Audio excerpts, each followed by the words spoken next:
Hi, I'm Amber Wessies, Instruction Librarian at Union University. Today we're going to look at some tips for taking your research to the next level.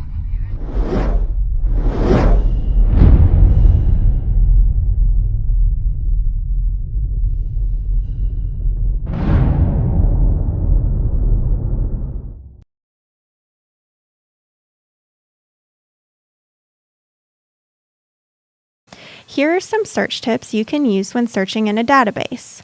Let's take a look at Boolean operators first. Boolean operators help you narrow or broaden your search. You can use them when searching in a database or when using Google Scholar. There are three Boolean operators: and, or, not. And not narrow your search, while or broadens your search. Using and will retrieve articles that include both of your search terms. Your search term order is not important. For example, if you search pregnancy and patient education, you'll pull up results that have pregnancy and patient education in the articles. Using not will exclude the second term but include the first term. Your search order is very important. For example, you might search incentives, not money. If you use this search, it will bring up results that include incentives, but exclude money incentives. Finally, or will broaden your search. Here you'll pull up articles that include both terms independently and when both terms are present. Your search term order is not important.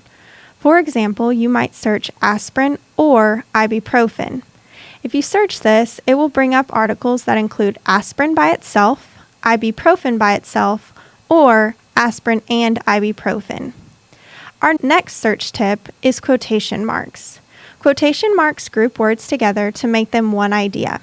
For example, you might put language development in quotation marks so the database recognizes that that's a phrase rather than independent search terms. Finally, let's look at wildcard searching.